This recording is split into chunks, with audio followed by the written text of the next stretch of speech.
kita saluhutna. Sebelum saya memberitakan firman Tuhan, ada baiknya saya perkenalkan secara singkat diri saya. Nama saya sudah disebutkan tadi, Ebenezer Arwan, Pendeta Ebenezer Arwan. Saya melayani di Gereja Kristen Luther Indonesia. Saya melayani sebagai dosen atau pengajar di STT GKLI di Padilitan, Siabokabung Padilitan, Humbang, Hasundutan. Saya baru 2 tahun terakhir ini di sana. Kemudian dulu saya di Jakarta ini, tapi keluarga juga masih di Jakarta, tepatnya di Cikarang, di Lipo Cikarang. Anak kami ada 3, guru kami ada 3. Yang paling besar sekarang sudah jadi guru di Jember. Kemudian yang kedua baru kuliah, yang ketiga baru kelas 2 SMA.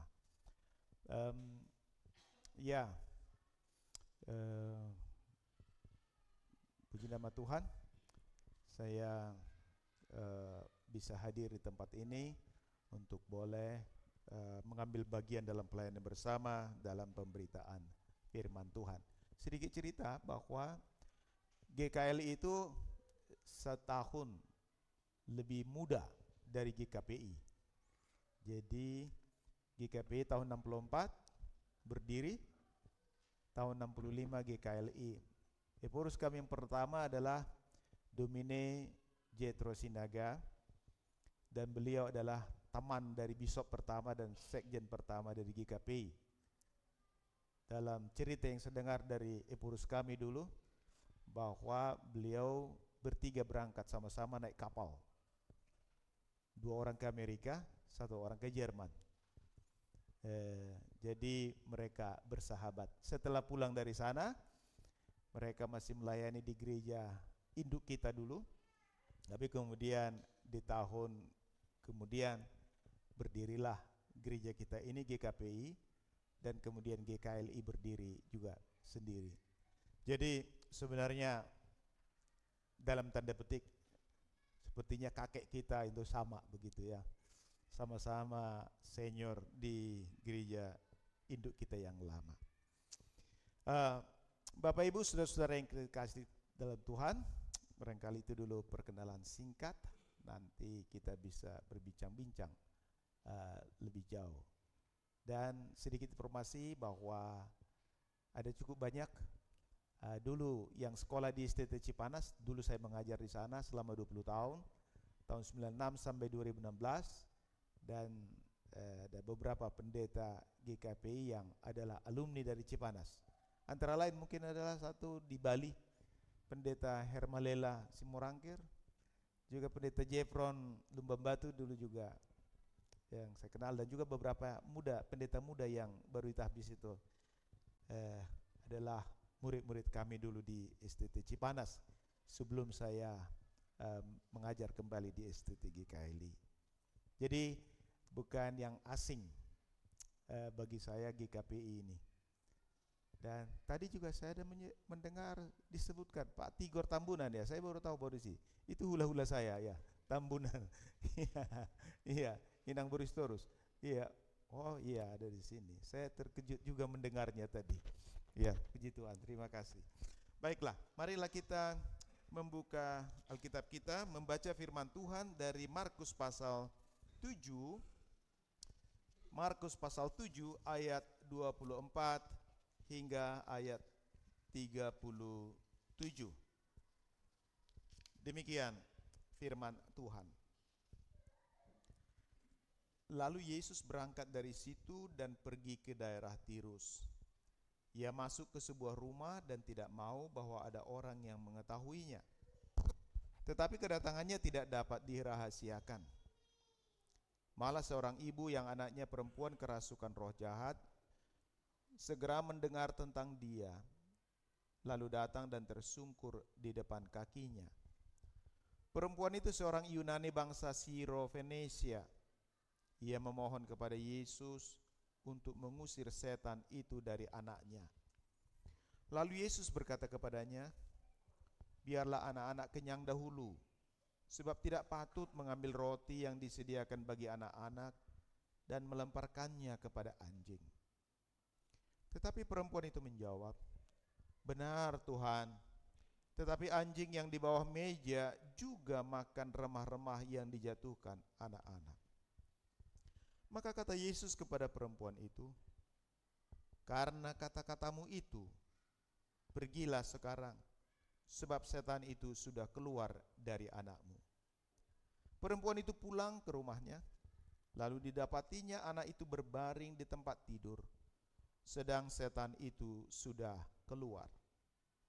Kemudian Yesus meninggalkan pula daerah Tirus dan dengan melalui Sidon pergi ke danau Galilea di tengah-tengah daerah Dekapolis.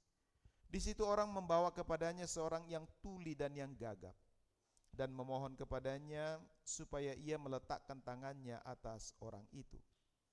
Dan sesudah Yesus memisahkan dia dari orang banyak, sehingga mereka sendirian, ia memasukkan jarinya ke telinga orang itu. Lalu ia meludah dan meraba lidah orang itu. Kemudian sambil menengadah ke langit, Yesus menarik nafas dan berkata kepadanya, "Ephata," artinya terbukalah. Maka terbukalah telinga orang itu, dan seketika itu terlepas pula lah pengikat lidahnya. Lalu ia berkata-kata dengan baik. Yesus berpesan kepada orang-orang yang ada di situ supaya jangan menceritakannya kepada siapapun juga. Tetapi makin dilarangnya mereka, makin luas mereka memberitakannya. Mereka takjub dan tercengang dan berkata, "Ia menjadikan segala-galanya baik. Yang tuli dijadikannya mendengar, yang bisu dijadikannya berkata-kata." Demikianlah pembacaan Injil Kristus. Terpujilah Allah. Yesus menjadikan segala-galanya baik. Yang dikutip dari ayat 37 tadi. Ia menjadikan segala-galanya baik. Yesus menjadikan segala-galanya baik. Saudara-saudara yang dikasihi oleh Tuhan kita Yesus Kristus, jika kita membaca dan mendengarkan pembacaan Injil tadi, maka kita bisa dengan mudah menangkap mengapa orang banyak itu berkata, "Ia menjadikan segala-galanya baik." Mengapa mereka mengatakan Yesus menjadikan segala-galanya baik? Sebab dengan jelas disebutkan tadi, Yesus menyembuhkan seorang anak perempuan dari seorang perempuan Yunani dari bangsa Sirofenesia, bukan orang Yahudi. Kerasukan roh jahat, kerasukan setan. Anak itu disembuhkan. Setelah itu ada lagi orang yang membawa seorang yang tuli dan gagap bicara. Artinya sebenarnya dia bisu. Sebab orang tuli sejak lahir tidak akan pernah bisa berbicara. Itu kita semua tahu. Karena orang hanya bisa berbicara ketika dia mulai dari kecil mendengar orang berbicara. Mendengar ayah atau ibunya berbicara. Jadi oleh karena dia tuli, otomatis meskipun dikatakan gagap di sini, artinya memang dia tidak bisa berbicara. Dua hal ini yang diperbuat Yesus. Ibu anak itu tentu sangat senang. Orang yang tadinya tuli dan bisu itu tentu senang, dan bukan hanya dia, orang tuanya, bahkan orang banyak yang menyaksikan apa yang diperbuat Yesus itu sungguh senang. Dan itu nyata dari apa yang mereka katakan. Ia membuat segala-galanya baik. Yesus membuat segala-galanya baik. Dan saudara yang dikasihi Tuhan, tentu kita senang juga mendengar bacaan ini, mendengar cerita ini. Dan bukan hanya senang, bahkan kita berharap kita pun semoga mengalami ketika kita menghadapi kesulitan, ketika kita sakit. Bahkan tidak jarang orang ketika sakit lalu berdoa, Tuhan seperti Engkau menyembuhkan orang sakit seperti anak perempuan ini. Atau seperti orang yang tuli dan bisu. Kami atau saya mengklaim janji Tuhan. Mungkin kita tidak jarang mendengar itu dalam doa entah siapa. Ataupun mungkin dari kita, atau karena kita dipengaruhi. Kita berpikir Allah sanggup, dan benar Allah sanggup. Dan bahkan kita berpikir, saya percaya pasti Tuhan sembuhkan. Memang tidak salah mengatakan demikian. Tetapi bisa menjadi salah ketika kita memaksa Tuhan. Ketika kita akhirnya mengatur Tuhan. Dia bukan lagi Tuhan, tetapi menjadi hamba. Namun dalam konteks apa yang kita baca tadi, kita memang dengan jelas menyaksikan bahwa Yesus menjadikan segala-galanya baik. Saudara-saudara yang dikasihi oleh Tuhan Yesus, apakah sesungguhnya ini artinya bagi kita? Kita perlu merenungkan dua hal melalui bacaan kita ini. Yang pertama, apa sajakah yang Yesus jadikan atau perbuat sehingga orang-orang mengatakan ia menjadikan segala-galanya baik? Kalau dalam bacaan kita sudah jelas, Yesus melakukan mujizat, melakukan hal yang ajaib, dan bahkan dikatakan mereka takjub. Orang yang melihat, menyaksikan itu takjub dan tercengang. Saudara-saudara yang dikasihi Tuhan, coba kita perhatikan loh, bagaimana sebenarnya pada akhirnya proses ketakjuban itu. Tetapi sekaligus juga melihat bagaimana sebenarnya orang-orang ini bisa akhirnya disembuhkan. Saudara yang dikasihi Tuhan, yang pertama tadi kita membaca bahwa ada seorang ibu, anaknya perempuan kerasukan roh jahat. Dan dia mendengar Yesus datang ke kotanya. Lalu dia segera datang, kemudian tersungkur dan memohon kepadanya supaya anaknya yang kerasukan roh jahat itu disembuhkan. Tentu kita bertanya, bagaimana hal itu bisa langsung, atau bagaimana hal itu terjadi? Dia bukan seorang Yahudi. Dia adalah bangsa Siro-Fenisia atau orang Yunani, bangsa kafir. Tetapi dia bisa berkata dan memohon, Yesus tolong sembuhkan anak saya. Dikatakan tadi dia mendengar Yesus datang. Tetapi tidak mungkin dia langsung datang ke sana kalau hanya mendengar saja Yesus. Kalau dia tidak tahu siapa Yesus itu. Dia pasti sudah mendengar cerita-cerita di kitab Markus sebelumnya, bukan pasal-pasal itu. Bagaimana Yesus berjalan di atas air, menyembuhkan orang-orang sakit di Genesaret, kemudian memberi makan 5.000 orang. Banyak hal lain yang diperbuat Yesus di pasal sebelumnya. Tentu dia sudah mendengar ini. Karena itulah ketika dia mendengar Yesus datang, lalu anaknya sedang sakit, dia berharap. Dia datang dengan segera memohon. Yesus, tersungkur dia, sembuhkanlah anakku. Saudara yang dikasihi Tuhan, ketika dia memohon, bagaimana reaksi atau respons Tuhan Yesus. Apa yang dikatakan? Ayat 27. Lalu Yesus berkata kepadanya, biarlah anak-anak kenyang dahulu, sebab tidak patut mengambil roti yang disediakan bagi anak-anak dan melemparkannya kepada anjing. Apakah terdengar enak jawaban ini? Saya kira kita semua akan mengatakan tidak enak. Terkesan kasar apa yang Yesus katakan. Kok orang itu disamakan seperti anjing? Biarlah anak-anak lebih dulu makan. Tidak baik memberi roti yang diuntukkan anak-anak diberikan pada anjing.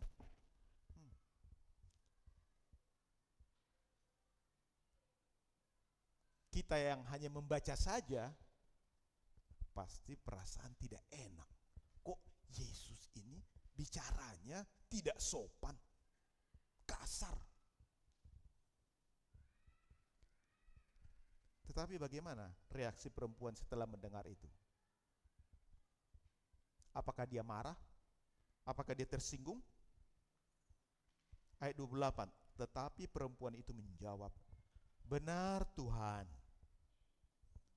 Tetapi anjing yang di bawah meja juga makan remah-remah yang dijatuhkan anak-anak. Benar Tuhan. Pasti anak-anak lebih dulu makan. Tidak mungkin diberikan kepada anjing. Saya tahu Tuhan, saya bukan orang Yahudi. Saya bukan orang percaya, bukan umat Allah. Bukan orang Israel. Tetapi seperti kata Tuhan,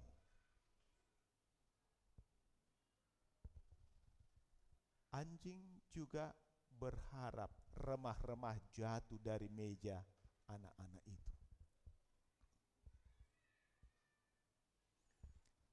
Perempuan itu tidak tersinggung apalagi marah. Dia justru melihat suatu peluang atau pengharapan justru ada di dalam perkataan Yesus. Pengharapan yang seperti apa? Ya, bahwa anak-anak itu akan menjatuhkan remah-remah. Entah tulang-tulang makanan, daging, atau sisa makanan dijatuhkan. Dan anjing akan terus dia berharap datang. Saya tinggal di mes di Ciabokabung Perlitan. Karena saya sendiri berhubung masih keluarga di Jakarta ini, saya harus masak sendiri. Lalu ada anjing tetangga saya, ada 2-3 ekor. Rupanya dia mencium bau makanan, lalu dia datang, lalu duduk. Ya karena ada sisa, saya beri. Tetapi kemudian dia makin sering datang. Bahkan akhirnya tahu jam-jam makan saya. Kapan sarapan pagi, jam berapa, kapan makan siang, kapan makan malam. Selalu nunggu. Dan ya karena yang saya masak juga selalu terbatas, kalau sudah saya lihat supaya tidak nanti dilihat oleh anjing itu, saya tutup gorden begitu kaca. Tetapi sementara saya makan, saya coba intip, loh tetap duduk di situ. Sudah duduk. Saya tidak menyangka. Mereka sudah tahu persis. Lalu akhirnya yang kadang-kadang saya hanya masak sedikit, hanya untuk 1 piring saja, begitu kan. Tapi karena saya sudah lihat, akhirnya saya kasih juga, saya siapkan gelas setengah. Dan karena sudah sering datang, akhirnya saya masaklah banyak. Karena sudah merasa tidak enak. Apalagi kalau saya pulang dari mengajar biasanya, itu malah mereka menyambut. Atau ketika saya akan berangkat ke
meja anak-anak itu juga diharapkan oleh anjing itu, menunjukkan adanya pengharapan.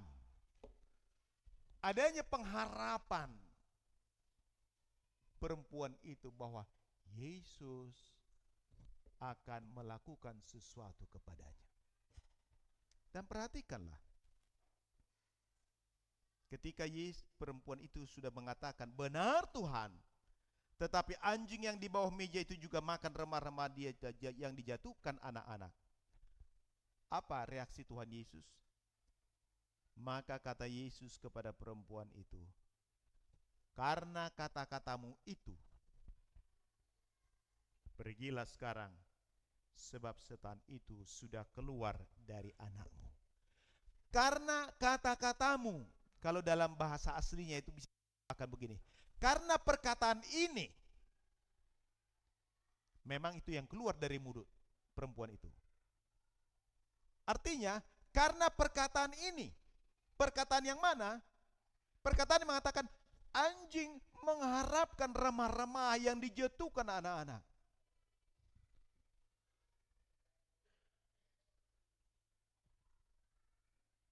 Pergilah sekarang. Anak itu sudah sembuh. Setan itu sudah keluar. Suatu pernyataan yang luar biasa dari Tuhan Yesus tentang iman dari perempuan itu.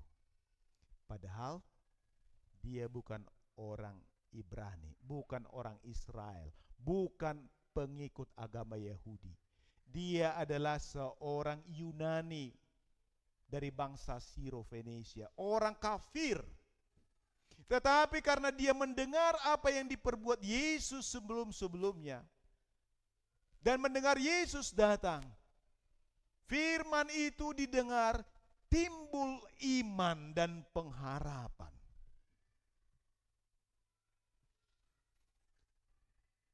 Karena itulah Yesus mengatakan, karena kata-katamu itu, karena imanmu. Dan Tuhan Yesus tidak mengatakan, karena engkau memang beriman, mari kita pergi ke rumahmu, saya mau usir. Tidak. Atau bahkan juga dia tidak katakan, ya dari sini saya usir roh jahat itu. Tidak. Yang Tuhan Yesus katakan apa? Pergilah sekarang. Setan itu sudah keluar. Apakah perempuan itu mengatakan, Tuhan, bagaimana saya tahu setan itu sudah keluar? Ayo datanglah ke rumah saya. Tidak. Apa yang dilakukan? Pergilah dia. Sampai di rumahnya dilihat anak itu sudah berbaring dan setan itu sudah keluar.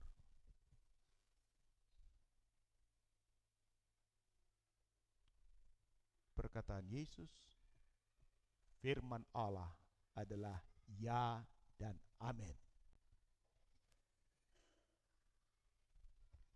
Demikian juga dengan yang kedua, kita lihat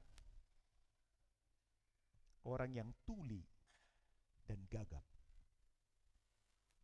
Orang membawa kepadanya karena dia tidak mendengar. Orang lain yang membawa. Mungkin orang tuanya yang membawa. Atau mungkin penatua yang membawa pada waktu itu kepada Yesus supaya disembuhkan. Kemudian Yesus membawanya ke tempat tersendiri sehingga mereka berdua saja. Dan perhatikan yang diperbuat Yesus juga agak aneh. Bayangkan dia masukkan jarinya ke telinga orang tuli itu, sesudah itu dia meludah, dan meludah bukan di tanah ya. Karena kemudian dia meraba mulutnya katanya. Dia meludah di mulut orang yang gagap itu, meraba lidahnya, lalu dia berkata-kata. Dia berotoritas. Meskipun itu bagi kita tampaknya aneh. Apa ini? Dan mungkin itu juga supaya orang tidak tersandung, dia bawa tersendiri, bukan? Saudara-saudara yang dikasihi Tuhan, inilah yang diperbuat oleh Tuhan Yesus. Namun, sering kita fokus hanya pada perbuatan penyembuhan itu. Perbuatan Yesus yang paling besar bagi perempuan itu, dan juga bagi orang yang membawa, orang yang tuli dan gagap itu, adalah ketika dia menanamkan iman pada ibu anak yang kerasukan roh jahat itu, pada seorang perempuan Sirofenisia itu. Iman ditanamkan. Ketika firman atau berita-berita didengar apa yang diperbuat Yesus, Yesus menaruh iman di hati perempuan itu. Yesus menaruh iman di hati orang yang membawa yang tuli itu. Dan itu adalah perbuatan Allah. Itulah perbuatan yang paling besar.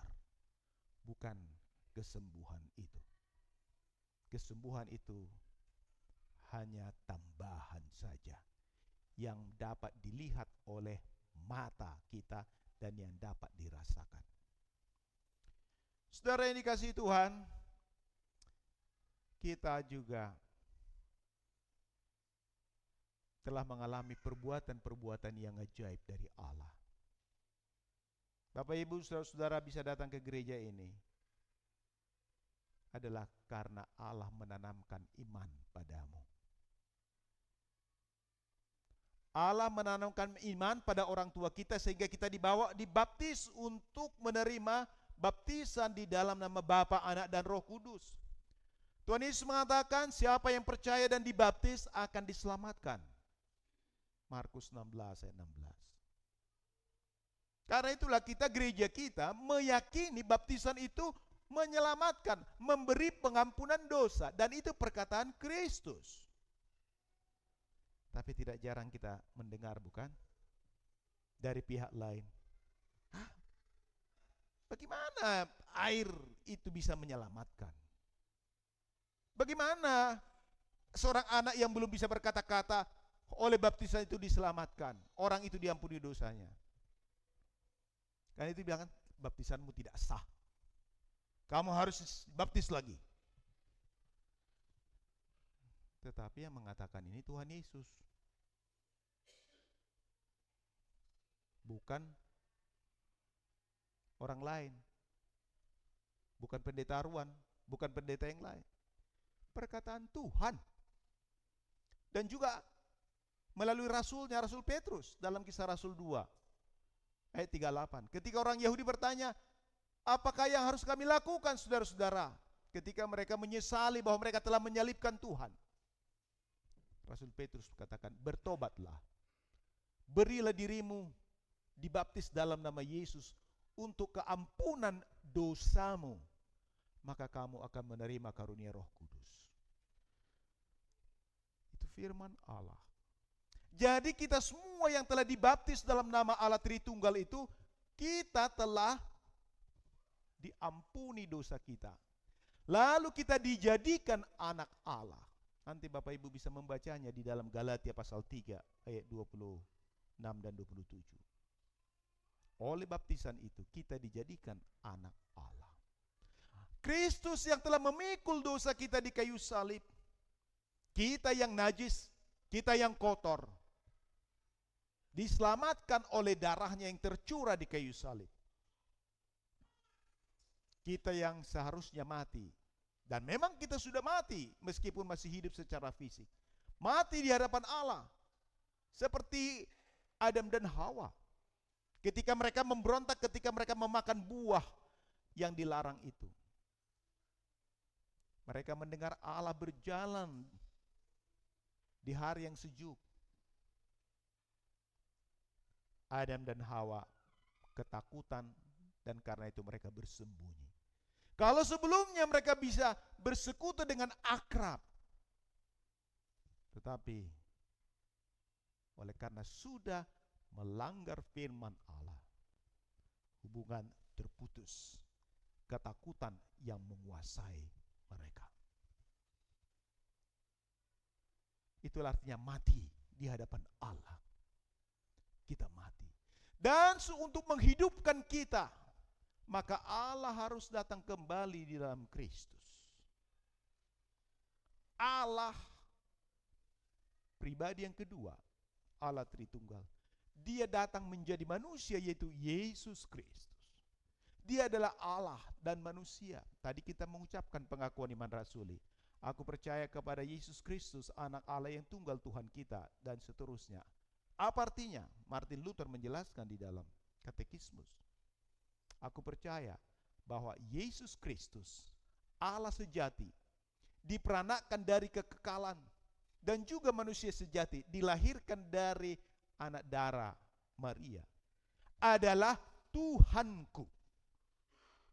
Tuhan kita itu adalah Allah dan manusia yang telah menebusku, seorang yang terhilang dan terkutuk, melunasiku atau membeliku dan memenangkanku dari semua dosa, dari kematian, dan dari kuasa iblis. Bukan dengan emas atau perak, melainkan dengan darahnya yang kudus dan mahal, dan dengan penderitaan dan kematiannya yang tanpa noda, supaya aku dapat menjadi miliknya, menjadi milik Kristus, dan melayaninya selamanya dalam kebenaran, dalam ketidakberdosaan, dan dalam keterberkatan. Sama seperti Yesus Kristus telah dibangkitkan dari antara orang mati, hidup dan memerintah ke dalam kekekalan. Ini sungguh-sungguh benar. Itulah yang dikerjakan oleh Kristus, itulah yang diperbuat oleh Allah dan manusia Kristus bagi kita. Dan itulah perbuatan yang paling besar bagi kita. Bukan masalah kesembuhan yang diberikan secara fisik. Meskipun itu penting, tetapi kita tahu karena keberdosaan kita, pada akhirnya tubuh kita ini pun akan merosot, habis, dan akhirnya mati. Jadi bukan itu yang terutama, meskipun Tuhan bisa melakukannya, dan kadang-kadang dia mau melakukannya, tetapi tidak selalu. Karena dalam kenyataan, ada banyak orang sakit Tuhan tidak sembuhkan. Bahkan ada orang yang sehat juga, tiba-tiba saja mengalami penganiayaan. Seperti yang dialami oleh para rasul. Tetapi mereka tidak pernah mengatakan, Tuhan apa yang terjadi? Tuhan di mana kuasamu? Tidak. Tidak seperti itu. Apa sajakah yang Yesus jadikan untuk berbuat? Itulah tadi, keselamatanmu. Demikian juga dia memberikan sakramen perjamuan kudusnya, tubuh dan darahnya. Kristus hadir di situ, dan itu memberikan keampunan dosa bagimu, bagi setiap orang yang menerima perjamuan Tuhan. Dan itulah juga sebagai wujud persekutuan kita dengan Tuhan yang terdalam.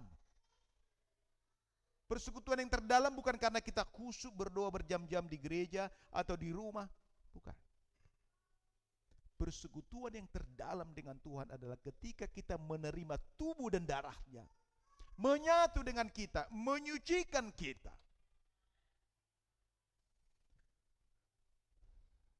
Memang gereja kita agak jarang melakukan perjamuan kudus, bukan?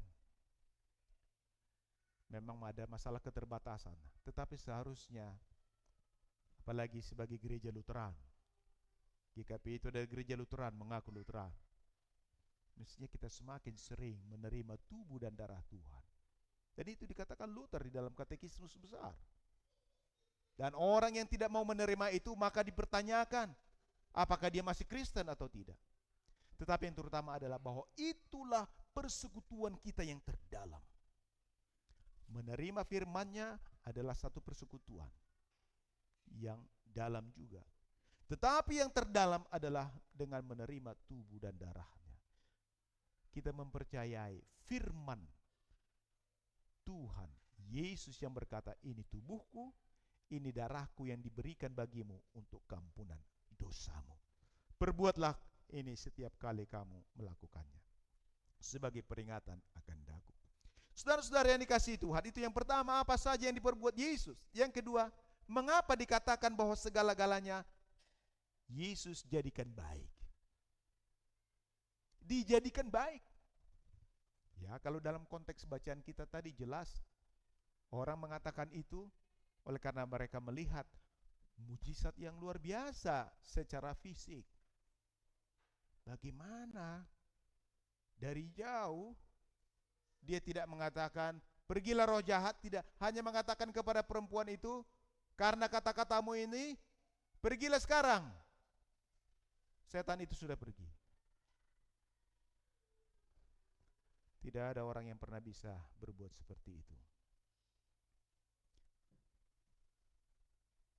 Orang yang tuli sejak lahir dan gagap bisa mendengar dengan jelas, berkata-kata dengan jelas.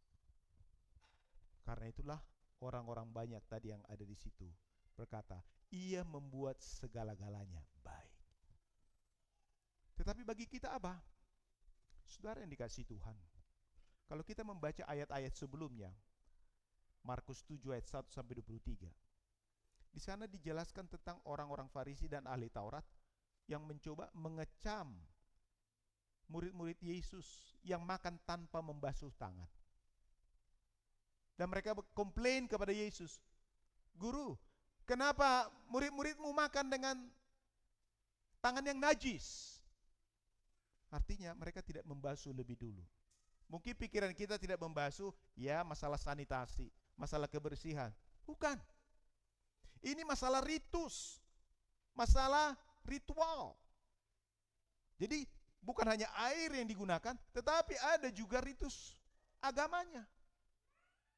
Kalau mereka juga pulang dari pasar, harus membasuh tangan dengan cara sesuai dengan aturan agama, seperti itu. Mungkin kita tahu juga kan, kalau saudara kita yang beragama lain, kalau kena sesuatu yang menurut mereka najis, wah itu pernah saya dengar harus dicuci 7 kali misalnya. Itu. Nah kira-kira orang Yahudi mirip-mirip seperti itu. Tetapi apa kata Tuhan Yesus? Benarlah kata Yesaya, mulut bangsa ini memuliakan aku, bibirnya, tetapi hatinya jauh daripada aku. Musa mengatakan, firman Tuhan mengatakan, hormati ayahmu dan ibumu. Dan siapa yang mengutuki ayahnya atau ibunya, dia harus dihukum mati. Dan kemudian, kamu juga mengatakan, uang atau biaya yang seharusnya diuntukkan membantu kebutuhanmu sudah kuberikan sebagai persembahan korban ke rumah Tuhan. Lalu mereka tidak berbuat apa-apa lagi pada orang tuanya. Dan Tuhan Yesus mengatakan, kamu menuruti tradisi nenek moyangmu, tetapi firman Allah kamu batalkan, kamu tolak. Kamu mengatakan tidak perlu lagi mengurus orang tua.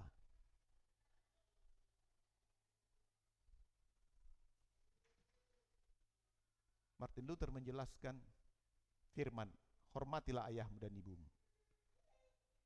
Firman Tuhan mengatakan, kamu harus mengurus orang tuamu. Kamu harus taat kepada orang tuamu. Kamu harus membantu dalam keadaan lemah. Harus bertanggung jawab.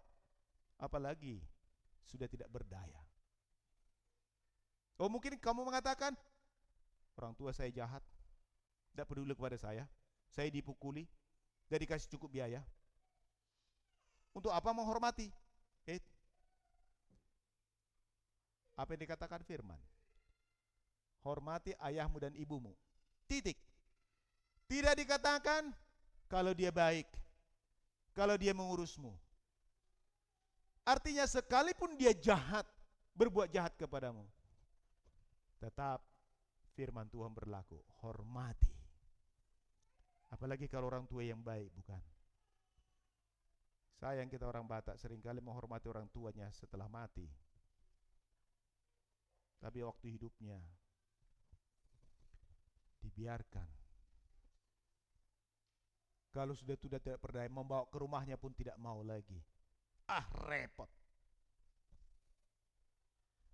Padahal firman Tuhan mengatakan, hormati ayahmu dan ibumu, bukan hanya dengan kata-kata yang baik, tetapi dari perbuatan.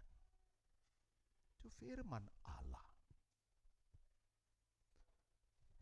Tetapi karena kita manusia berdosa, segala yang jahat itu ada di dalam diri kita. Tuhan Yesus menjawab, hei orang-orang Farisi ahli Taurat, yang dari luar masuk ke dalam mulut, ke dalam tubuh, tidak bisa menajiskan seorang pun. Tetapi yang bisa menajiskan adalah apa yang keluar dari dalam. Apa itu? Segala kejahatan, segala kefasikan, umpat, hujat, sumpah serapa, kebencian, permusuhan, iri hati, fitnah. Itu semua muncul dari dalam, kata Tuhan Yesus. Itulah yang menajiskan dirimu. Dan itu sudah ada di dalam diri kita. Itu tidak ditanamkan orang tua, itu sudah melekat. Oleh karena itulah supaya kita bisa bebas dari sini, Yesus harus mengangkat itu semua dengan cara dipakukan di kayu salib. Maka itulah dikatakan, lihatlah, ketika penjahat salah seorang di antaranya berkata, Yesus, apabila engkau sampai di kerajaanmu, ingatlah aku. Apakah Tuhan Yesus katakan, oh gak bisa, kamu tidak mungkin lagi turun, karena kamu pasti mati, tidak bisa sempat lagi berbuat baik. Tidak ada dikatakan. Tapi apa kata Tuhan Yesus? Pada saat ini pun engkau bersama aku di Firdaus. Tidak sedikit pun perbuatan diperhitungkan untuk keampunan dosa kita, untuk keselamatan kita. Tetapi semata-mata hanya anugerah, sola gratia, sola fide, hanya oleh iman, sola scriptura, hanya oleh firman. Firman yang kita dengar, Roh Kudus bekerja, menanamkan iman bagi kita, sehingga Bapak Ibu semua sekarang bisa berkumpul ke sini. Karena itu ketika kita datang beribadah, kita datang ke sini bukan melihat-lihat si A, si B, apalagi membuat masalah. Tidak. Kita datang di sini untuk dilayani oleh Tuhan, untuk menerima pengampunannya, untuk menerima anugerahnya. Jadi kalau gereja ribut, berkelahi, yang pasti di sana dia tidak datang untuk menerima pelayanan Tuhan.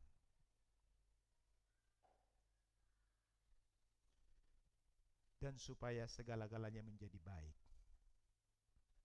maka kita,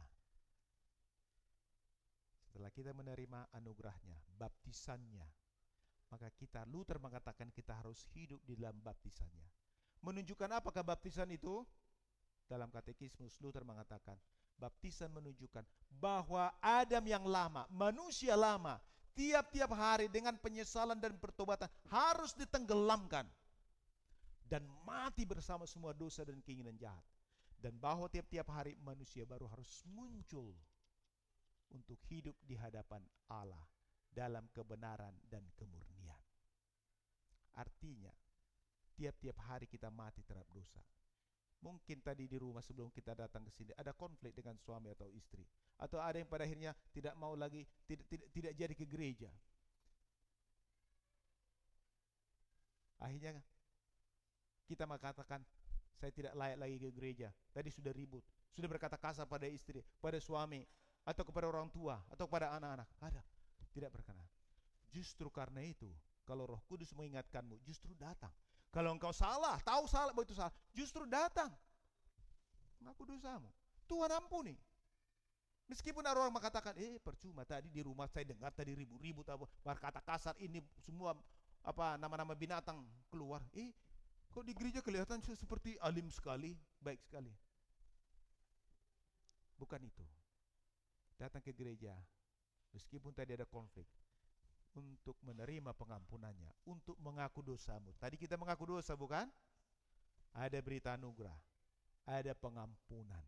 Dan itu adalah pengampunan yang pasti. Itu berarti Yesus menjadikan segala-galanya baik. Tuhan mengampunimu. Kemudian kita berdamai dengan suami. Pak, maafkan, tadi saya berespon dengan negatif. Demikian juga suami, minta maaf saya. Tadi padahal saya sudah lihat memang kamu repot, lalu saya hanya katakan tolong ini itu segala macam. Saya kurang peduli. Maafkan saya. Demikian juga antara anak dengan orang tua, antara karyawan dan atasan, ataupun sesama. Yesus menjadikan segala-galanya baik. Dalam nama Bapa dan Putra dan Roh Kudus. Amin. Mari kita berdoa.